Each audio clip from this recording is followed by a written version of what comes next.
வணக்கம். சில நேரங்கள்ல நாம் தவறே செய்யாம இருக்கப்பையும் குறிப்பிட்ட மனிதர்கிட்ட போய் சாரின்னு கேட்டுருவோம். உடனே அவன் சொல்லுவான், பாத்தியா தோத்துட்டான் அப்படின்னு சொல்லுவான். இல்லாட்டி பாத்தீங்கன்னா எனக்கு தான் தெரியும் நான் தப்பு பண்ணலைன்னு, அவன் தான் தப்பு பண்ணான் அப்படின்னு சொல்லுவான்.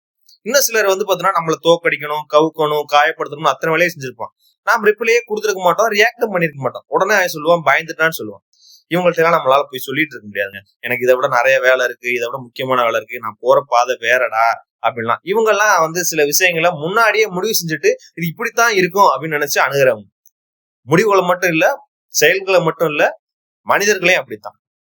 இங்க ஒருத்தன் தவளையை பிடிச்சு ஆராய்ச்சி பண்றான். குச்சியை வச்சு தாவுன்னு சொன்னா அந்த தவளை தாவற மாதிரி பிராக்டிஸ் கொடுத்துறான். அப்படி பண்ணிட்டு இருக்கும்போது பாத்தீங்கன்னா முதல் நாள் தாவுன்னு சொல்றான், அந்த தவளையும் தாவி இருக்கு. அடுத்த நாள் அதுல முன்னங்கால ஒரு காலை வெட்டிடுறான், வெட்டிட்டு தாவுன்னு சொல்றான். இப்ப அந்த தவளை தாவி இருக்கு. அதுக்கு அடுத்த நாள் பின்னங்கால ஒன்ன வெட்டிடுறான். இப்போ தவளைக்கு 2 கால் தான் இருக்கு. அது தாவஞ்சனோடனே கஷ்டப்பட்டு தாவிருச்சு. அடுத்து பாத்தீங்கன்னா முன்னங்காலையும் ஒண்ணு வெட்டிடுறான். இப்ப தவளைக்கு இருக்கிறது ஒரே ஒரு கால்.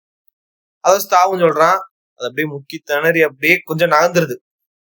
அதுக்கு அடுத்த நாள் பாத்தீங்கன்னா இன்னொரு காலையும் வெட்டிடுறான். இப்ப தவளைக்கு பாத்தீங்கன்னா 4 கால் இல்ல, தாவுன்னு சொல்றான், ஒன்னும் அசையவே இல்லை. திரும்பவும் தாவுன்னு சொல்றான் குச்சியை வச்சு, அசையவே இல்லை.